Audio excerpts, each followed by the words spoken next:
La idea es que la cooperación de España con Centroamérica tiene varios elementos muy destacados, ¿no? Uno es que es uno de los orígenes principales de la cooperación. Otro es que yo creo que en Centroamérica han estado con intensidad todos los actores de la cooperación española, desde luego la ECID, pero también las ONGs más importantes, los ayuntamientos que se han destacado más, las comunidades autónomas, y además yo creo que seguramente es la región donde hemos aplicado con más intensidad todos los instrumentos, ¿no? Desde los clásicos, la cooperación directa y las convocatorias, hasta los últimos sobre cooperación multilateral o Fondo del Agua o el tema que nos interesaba especialmente, que es el de la cooperación regional, ¿no? Creo que se puede decir sin inmodestia que España tiene la mejor experiencia de cooperación con la integración centroamericana, a partir de la apuesta del programa de cooperación regional con Centroamérica. Y te quería preguntar, bueno, ¿cómo surge esa idea, esa apuesta, tú que estuviste en los orígenes? Bueno, como sabes, tuvo un precedente, lo que es el programa regional tuvo un precedente con ese programa integral de cooperación con Centroamérica, pero que todavía le faltaba, digamos, ese enfoque más estrictamente regional de trabajar básicamente a través de instituciones regionales. Lo que sucedió después fue el Mitch, la catástrofe del Mitch, y después de la catástrofe del Mitch, para responder a ello, hubo una reunión, lo que se llamaba grupo consultivo. Los grupos consultivos son reuniones en las cuales los países afectados o implicados se reúnen con los donantes y consensúan una agenda común, ¿no?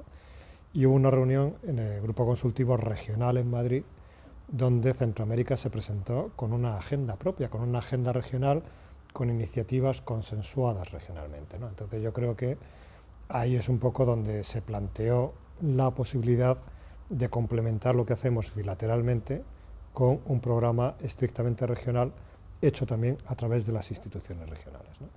Y bueno, yo me recuerdo que me incorporé a la subdirección de América Central y Caribe en aquel momento, y siempre lo cuento como anécdota que el que era entonces director, que era Juan López Dóriga, el primer papel que me puso sobre la mesa fue un primer borrador de plan regional, y dijo, bueno, esa es la prioridad.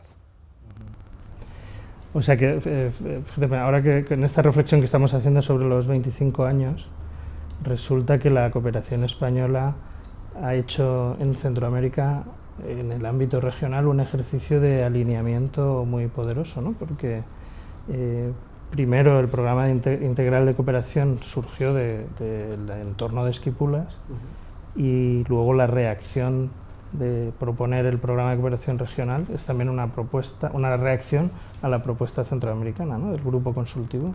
Así es, tanto en respecto a iniciativa y respecto luego al contenido de lo que se va a hacer, ¿no? Es decir, en lo que era el grupo consultivo, pues eran ellos un poco los que marcaban las prioridades. Luego eso, lo podemos ver, se ha ido también formalizando pues, con la creación del Fondo España-SICA, cómo nos metemos o participamos dentro de la institucionalidad, y luego se ha visto posteriormente con el énfasis que se ha puesto en el apoyo a la estrategia de seguridad de Centroamérica. Y yo diría lo que sí es interesante es ver el paralelismo entre cómo surge este programa regional nuestro, que está vinculado a la reacción que tiene la región a una catástrofe natural, y cómo esta etapa actual, que está también muy focalizada en todo lo que es el tema de seguridad, también es una reacción a una catástrofe regional, que es una catástrofe de delincuencia, es decir, los índices, como sabes, de delincuencia en algunos países, especialmente en todo lo que es el Triángulo Norte, ha motivado una respuesta conjunta centroamericana, y como pues una serie de socios nos hemos alineado con esa respuesta conjunta. ¿Y cómo surgió, cómo fue el arranque del programa de cooperación regional con Centroamérica? Porque no era, en aquellos años, no era nada evidente, ¿no? Y luego el comienzo tampoco fue real. No era nada evidente, no, tienes toda la razón, tienes toda la razón, porque además conoces bien la historia, ¿no? No era nada evidente, efectivamente, porque no teníamos una experiencia de trabajar regionalmente, y había que armarlo todo eso, ¿no? Entonces yo creo que es otra de las características que me gusta citar de esta experiencia, es que yo creo que es una de las experiencias más exitosas, si no la más exitosa, de una colaboración firme, constante en el tiempo, de administración-academia.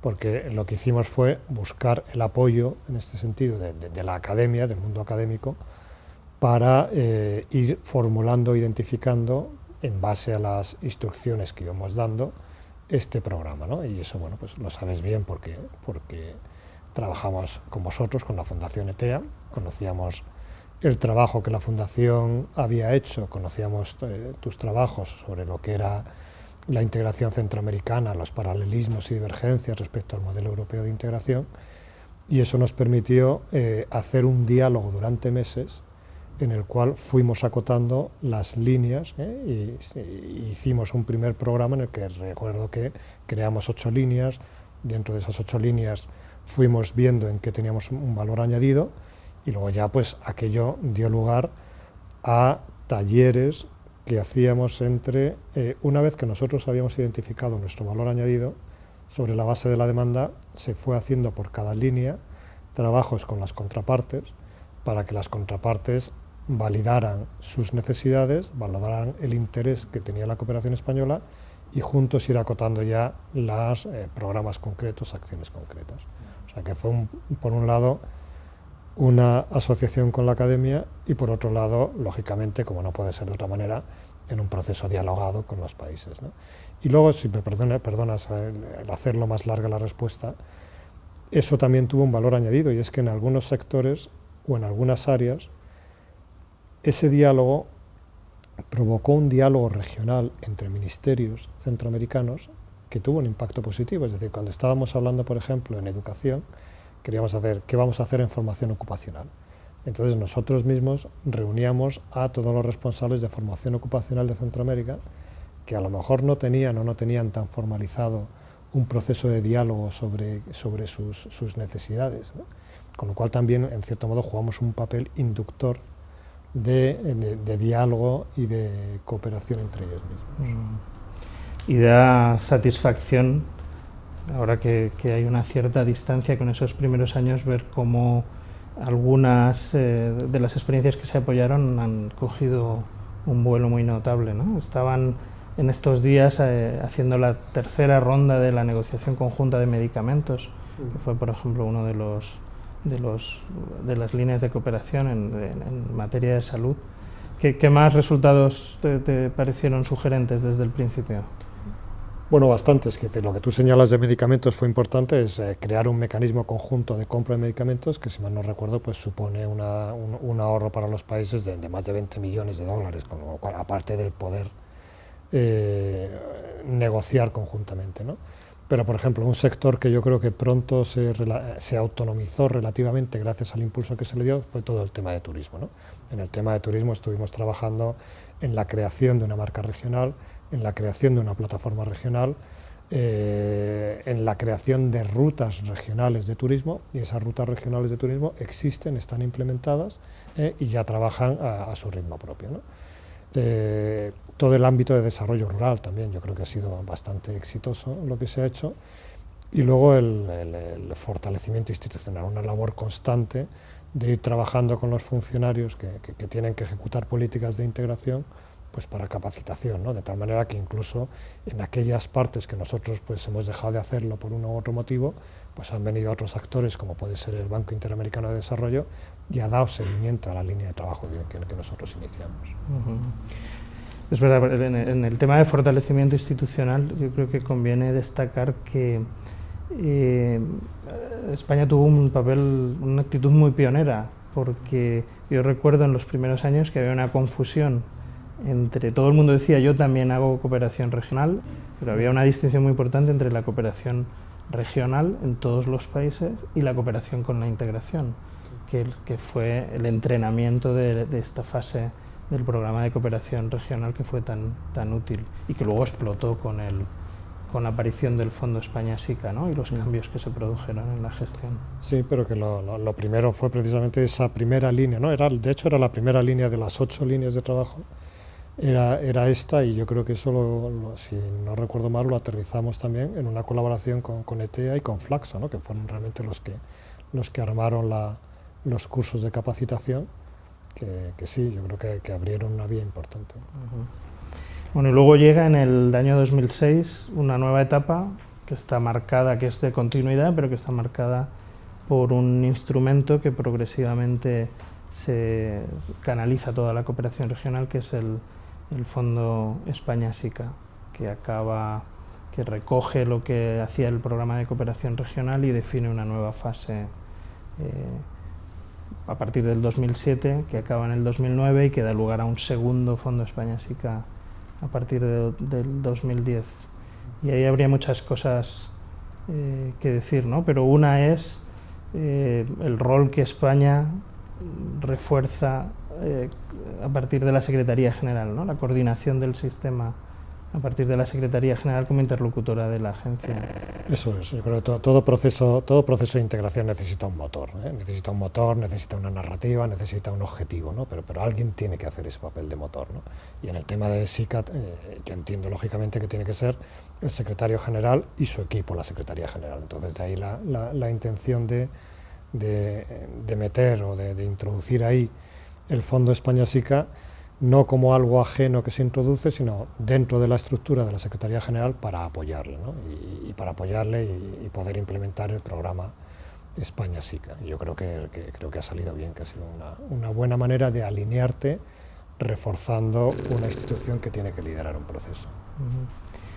Y en eso es también muy meritorio, yo creo, que la apuesta de la Agencia de la Cooperación Española por la integración, que tampoco era evidente, porque ni en el año 2004, ni tampoco siquiera en el año 2007, la integración ofrecía la percepción de un sistema engrasado, con voluntad política clara de todos los actores, ¿no? Y ahí yo creo que España tuvo el valor de apostar y de romper ese círculo vicioso de no funciona, por lo tanto no apuesto, y los resultados yo creo que han sido muy positivos, ¿no?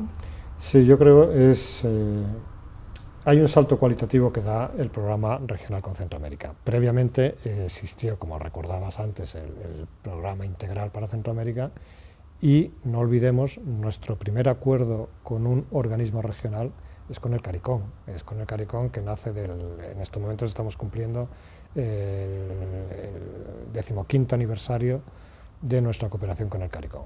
Pero lógicamente ni uno ni otro tuvieron el impacto que tuvo el programa regional con Centroamérica, ¿no? Entonces, una vez que vimos ese impacto, pues surgió, que entonces era el director, que era Juan López Dóriga, el deseo, el interés de decir, ¿por qué no lo hacemos este apoyo a otras dinámicas de integración que están en la región, ¿no? Y es entonces cuando nos planteamos hacerlo también con el Mercosur y con los países andinos, ¿no? Que fueron dos programas de apoyo a procesos de integración que surgieron posteriormente. Un elemento que diferencia mucho el entorno actual con el anterior es que a principios de la década pasada no era tan evidente que los procesos de integración fuesen apoyados con rotundidad desde los países. Eso ha cambiado mucho, ¿no? Porque ahora el cambio de ciclo económico otorga a los procesos de integración una respuesta una capacidad mucho mayor de influencia en las agendas de desarrollo, que a diferencia de entonces ya no son solo comerciales, ¿no? Ahora resulta que hemos llegado al consenso con la experiencia de que la integración ofrece posibilidades en todos los ámbitos y no solo en el comercial, que fue una cosa que España vio pronto, antes que otros actores, ¿no? Y ahora es evidente que en América Latina la integración es una herramienta de inserción, pero también un conjunto de instrumentos para hacer agendas de desarrollo en todos los ámbitos. ¿Por qué la cooperación española tuvo clara esa apuesta por cooperar en la integración, que fue novedosa? Bueno, yo creo que hay un elemento importante que es la propia experiencia española, ¿no? Primero, la propia experiencia de integración europea, ¿no? Yo creo que el planteamiento que se hacía También respecto a Centroamérica, reproducía el debate que se dio en Europa del coste de la no integración, o sea, realmente cuál es el precio económico que pagamos por renunciar a una integración mayor. Pero sobre ese debate general estaba nuestra propia experiencia. Yo creo que todos los que hemos vivido el proceso de entrada en la Unión Europea sabemos en qué medida el país ha cambiado con ello. Yo creo que ha sido uno de los grandes factores que nos ha cambiado y que aquellos que trabajamos en cooperación y que vemos que a veces las iniciativas encuentran resistencias internas, porque no siempre es fácil el cambio, porque el cambio muchas veces te significa renunciar a privilegios, ¿no? Hemos aprendido que la dinámica más fuerte de cambio es precisamente insertarse en un proceso de integración en el cual te ves obligado a armonizar instituciones, armonizar objetivos, compartir objetivos, armonizar procesos. O sea, para nosotros lo fue la experiencia española de integrarse en la Unión Europea, fue, y lo creo, y lo ha sido para los países de Europa del Este también, ha sido un motor de cambio y dinamizador y muy positivo. España realmente ha cambiado para bien gracias a la Unión Europea. Nuestra apuesta es que deberíamos apoyar una dinámica similar en otros procesos de integración en Latinoamérica, porque creemos que eso puede realmente armonizar instituciones, fijar objetivos comunes, fijar procesos comunes y ser un factor de cambio capaz de vencer las resistencias internas al cambio. Y en estos seminarios de reflexión que hemos hecho en el mes de enero de este año 2014, primero en Antigua con con actores muy relevantes centroamericanos de la integración y de los estados, y luego en Madrid con los agentes los actores de la cooperación internacional discutiendo sobre integración y cooperación. Surgía esta idea de que después de 25 años en Centroamérica, después de Esquipulas, que coinciden también con nuestros 25 años de historia de la agencia, se percibía una especie de agotamiento de ciclo en Centroamérica. Nos decía Vinicio Cerezo en Antigua que a lo mejor había que renovar Esquipulas buscando un Esquipulas de la integración como eje de desarrollo en esta nueva etapa. ¿A ti qué te parece esa sugerencia de Cerezo? Bueno, me parece muy buena sugerencia. Es decir, yo creo que los procesos necesitan, lo habíamos hablado antes, los procesos necesitan alguien que los dinamice y necesitan objetivos y narrativa, ¿no? Es decir, luego también el experto te dirá, no solo necesita eso, necesita infraestructura, es decir, necesita que haya fluidez en los procesos, que haya libre tránsito en las fronteras, todo eso es así, ¿no? Pero al mismo tiempo, cualquier proceso depende del entusiasmo de sus políticos y de sus ciudadanos. Y ese entusiasmo de políticos y ciudadanos necesita algo que entusiasme, necesita un objetivo, necesita qué es lo que perseguimos, necesita una narrativa que estamos construyendo conjuntamente, ¿no? Entonces, efectivamente, los grandes momentos de impulso en los últimos 20, 25 años han estado vinculados a momentos que han motivado conjuntamente a la sociedad centroamericana. Vamos a ser capaces de superar una catástrofe como la del Mitch. Vamos a ser capaces de superar la violencia y la guerra interna que tenemos. Vamos a ser capaces de superar la delincuencia que atenaza y amenaza la seguridad nuestra y de las personas que queremos, ¿no? Son proyectos colectivos que dinamizan. Entonces, bueno, pues efectivamente, yo creo que Vinicio Cerezo tiene toda la razón y habría que encontrar algo que entusiasme, algo que aúne esfuerzos. Y tú has tenido una experiencia profesional en Centroamérica muy intensa, de muchos años, y personal también, ¿no? ¿Qué percepción tienes de estos 25 años sobre Centroamérica y su futuro? Bueno, a mí me gustó estar en el acto de aniversario al que hacías referencia, en nuestro centro de formación en Antigua, donde estaba el expresidente Vinicio Cerezo, porque efectivamente mi primer puesto en el extranjero fue precisamente en Guatemala, en los años en que él acababa su mandato como presidente, ¿no? Y si recuerdas, en la primera intervención que hubo en ese seminario había voces muy críticas, muy escépticas sobre si la región había tenido cambios o no. y eso motivó una intervención muy decidida del expresidente diciendo que no podía compartir eso porque evidentemente la situación era distinta. Y yo creo que el presidente tiene razón. O sea, es obvio que Centroamérica tiene muchos problemas. Pero el marco político en el que nos movemos no es el marco político que hacía 20 años, no es un marco político de guerra civil. Eso no lo es. O sea, los procesos políticos son mejorables, son perfectibles, pero estamos hablando desde un marco institucional democrático en la región. La agenda social, los que vivimos en aquella época sabemos que realmente no existía. O sea, cómo se ha posicionado los temas de atención a poblaciones más vulnerables, todo lo que es la agenda de educación, la agenda de salud. Eso ha sido una conquista que se ha hecho durante los 20 años. O sea que realmente yo creo que sí que ha habido un cambio del marco político en el que se mueve y un mayor posicionamiento de una agenda social. ¿Qué es lo que queda? Lo que pasa es que han surgido nuevos enormes retos, como es el tema de la inseguridad, y luego pues sigue surgiendo siempre el cómo responder económicamente, ¿no? El fortalecimiento de la economía productiva de los países. Y bueno, ¿qué planes tiene la cooperación española en este enfoque regional de la cooperación con Centroamérica?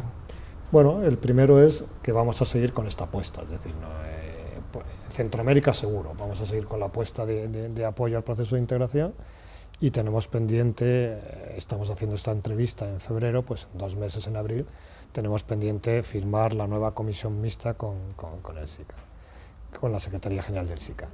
Lógicamente no me corresponde decir lo que va a aparecer en esa comisión mixta porque es un proceso negociado sobre la base de las prioridades que fija la Secretaría General del SICA. Pero obviamente lo hemos venido hablando a lo largo de estas semanas y preveemos básicamente continuidad, es decir, continuidad en el sentido de que vamos a apoyar la institucionalidad en sí misma, vamos a apoyar determinadas líneas de trabajo en las que hemos estado metidos hasta ahora, como todo es el tema del apoyo a desarrollo rural ECADER, todo el tema de también el enfoque de género, que es una de las constantes de la cooperación española en América Latina y que se trabaja mucho en Centroamérica. Vamos a estar metidos en el tema de seguridad. En el tema de seguridad incluso nosotros vamos a hacer la agencia que ejecuta el proyecto de la Unión Europea de apoyo a la estrategia de seguridad en Centroamérica. Vamos a ser la agencia que ejecuta ese proyecto. O sea que habrá algo que marque la nueva línea de identidad de este periodo, pero dentro de una línea continuista.